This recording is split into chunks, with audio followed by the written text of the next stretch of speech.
Hello fellow gamers. I'm a big fan of video game history, and I thought I would present to you a sample of every video game cartridge that I have in my collection. Uh, Naturally I don't have all of cartridges ever made because there have been so many machines in the past and many of them so obscure that I haven't even heard about them, but I hope my little sample here could provide all of you at least one cartridge that you haven't seen before. So let's start. Now at first I have to apologize, I don't have any old Ataris. But I do have something really old here. This is a Philips Videopac cartridge. This is from 1980. Really funky design. You have this little handle there that you can put into the machine. This has two games in it. There's bowling and basketball, which you can choose when you start the game. Well, this is an old one, but really unique design for a cartridge. Then from 1982 we have the Victrix, and Victrix was the machine with the own vector graphics screen. I will be doing a video of the Victrix in the future, but here's the cart. You can see it fits into the palm of your hand. And this is really obscure. This is a game for the Mattel Aquarius. It's actually one of the rarest machines there is. It's a home computer which was released in very limited quantities before it was discontinued. But a really funny looking cartridge as well. Then to more popular stuff, here is an NES game, the 8-bit Nintendo, and its dust cover, which came in black and this Nintendo red. Sega's Master System, here's Phantasy Star, a bit smaller than the NES cartridge, but actually the NES games were half empty inside. You know, the Japanese Famicom games, the Japanese NES games are about this size, and there's only enough filling in the NES games up to here, the circuit board, so the rest is just for show. And then Sega MegaDrive, classic compact cartridge, and well, naturally this was called the Genesis in the United States, but MegaDrive in Japan and Europe. And MegaDrive also had the 32X expansion, and here you can see they're pretty much the same, but the 32X is a bit bigger, a bit more rounded, and has some markings there on the bottom. Then onto Super Nintendo. This module was used in the European and Japanese machines, and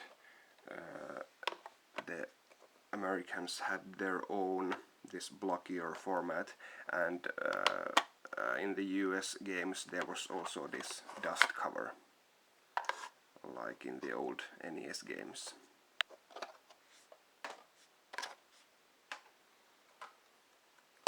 The Atari Jaguar, again a really funky looking cartridge,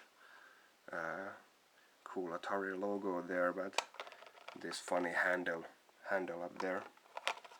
And the machine's best game, probably, Alien vs Predator.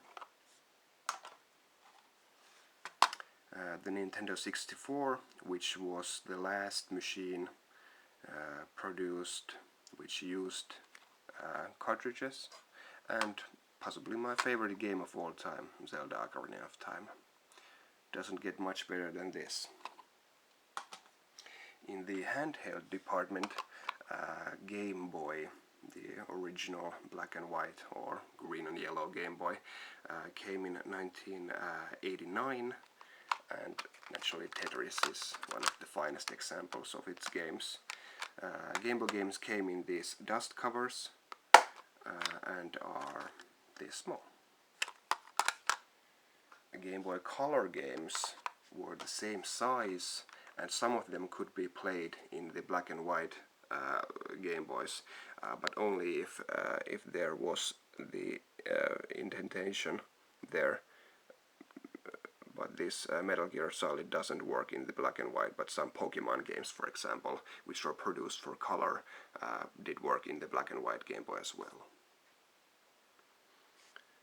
Virtual Boy, well, this isn't a handheld by any account, but here you can see the Virtual Boy games were a bit larger, but slightly thinner, and Virtual Boy games had their own dust covers as well. This black thing here.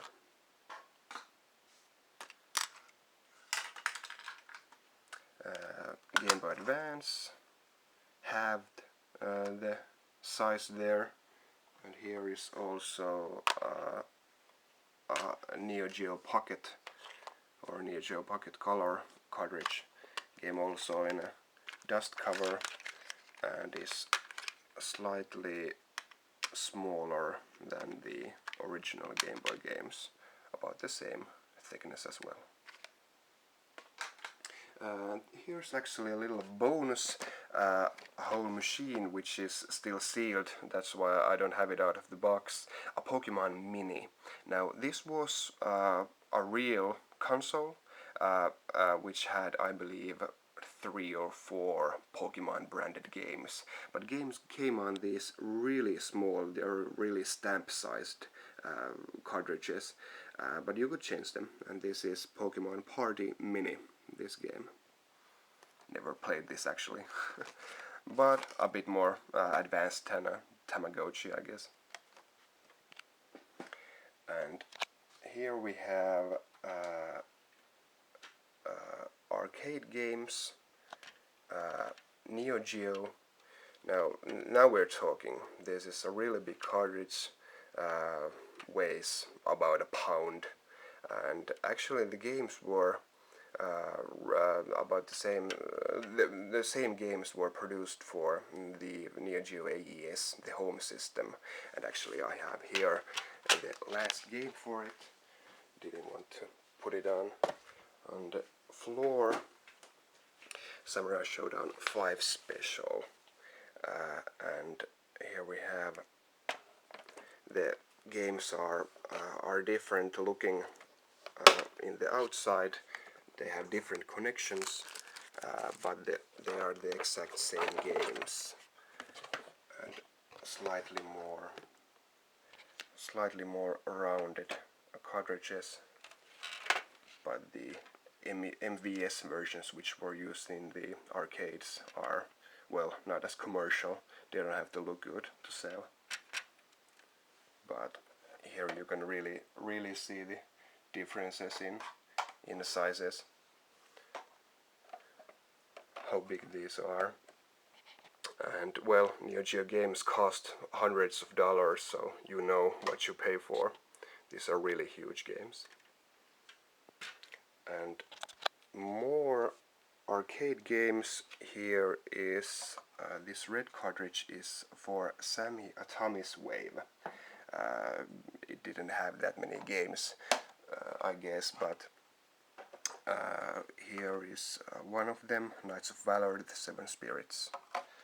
And here is a Sega Naomi arcade cartridge.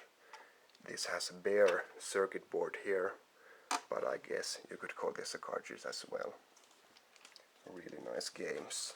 But the winner is Capcom's CPS2, which means Capcom Play System 2. Here it comes. And well, let's put a GBA cartridge here so you can see how big this is. One of the biggest cartridges there is.